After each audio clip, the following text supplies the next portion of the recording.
नमस्कार दोस्तों, स्वागत है आपका वैद आईसीएस लॉ के यूट्यूब चैनल पर। और जैसा कि कल हमने आपको शुभकामनाएं दी थी, कुछ इंपॉर्टेंट डूज एंड डोंट्स बताए थे कि जब आप अपना राजस्थान जुडिशियल सर्विसेज का प्रीलिम्स देने जाएं तो किन बातों का विशेष ध्यान रखें। और अब आज पेपर कंप्लीट हो चुका है, प्रश्न पत्र हमारे सामने है और आज जब हम क्वेश्चन पेपर को देखते हैं तो टोटल 100 प्रश्न जो इसमें पूछे गए, जिसमें नए लॉज भी थे, पुराने लॉज भी थे और अभी हम इसकी डिटेल्ड आंसर की पर भी बात करेंगे, तमाम चीज़ों पर आएंगे।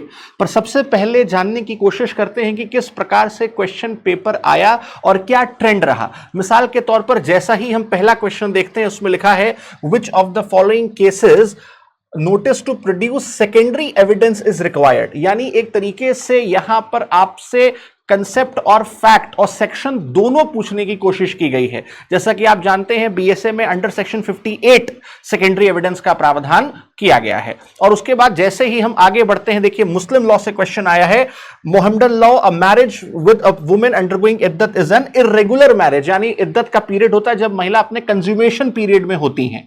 तो इस प्रकार के क्वेश्चंस, इस प्रकार के प्रश्न पूछे गए हैं।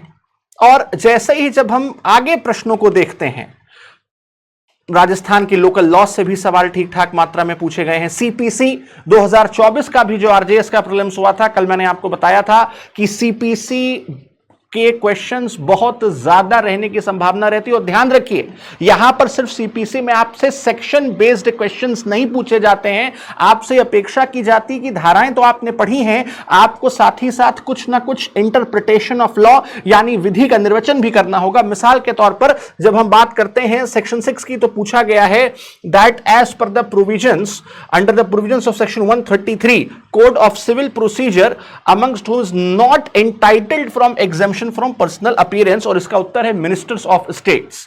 तो इस तरीके के अगर हम ओवरऑल क्वेश्चन पेपर को देखते हैं तो बीएनएस से भी सवाल पूछे गए हैं, बीएनएसएस से भी सवाल पूछे गए हैं और पात्र बनाकर पूछे गए हैं।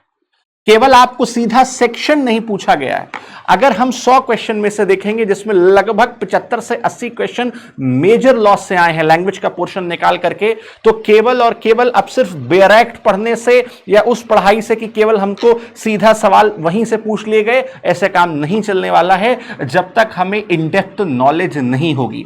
दूसरी बात का ध्यान ये रखिएगा कि बहुत, मेरे हिसाब से मैं कहूंगा कि मॉडरेट पेपर रहा है, ये इजी बिल्कुल नहीं रहा है। आप में से बहुत से लोग जब परीक्षा देकर निकले होंगे तो कईयों के मन में रहा होगा अरे पेपर बहुत इजी हो गया, बहुत अच्छा हो गया। पर ध्यान रखिएगा, मॉडरेट पेपर है, इजी बिल्कुल नहीं है।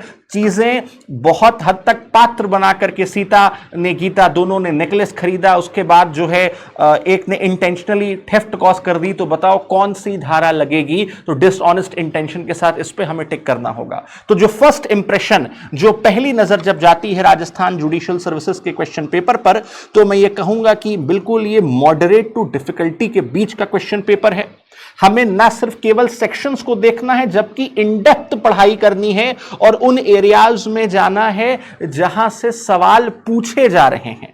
तो अभी थोड़ी ही देर में हम हाजिर होंगे आप सभी के समक्ष पूरी एनालिसिस लेकर के। और ध्यान रखिएगा, वो सारे बच्चे जो माइनर लॉज को अवॉइड करते हैं, जो माइनर लॉ नहीं पढ़ते हैं, आप indecent representation of women act हटा देंगे, आप डोमेस्टिक वायलेंस एक्ट हटा देंगे, उससे भी जो प्रश्न पूछे गए हैं, जब हम आगे आएंगे तो आपको कई सारे क्वेश्चंस माइनर के भी देखने को मिल रहे हैं।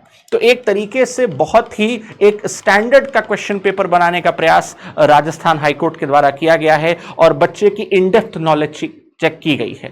तो मैं आशा करता हूं कि आप सभी लोगों का पेपर ठीक हुआ हो। और मुझे जहां तक जो कट ऑफ की बात लगती है, कट ऑफ जाहिर सी बात है पेपर मॉडरेट टू डिफिकल्ट था, पर चूंकि कंपटीशन बहुत ज्यादा है तो मुझे ऐसा लगता है 70 to 75 के बीच में आपकी कट ऑफ रहेगी, क्योंकि 100 ही क्वेश्चंस हैं।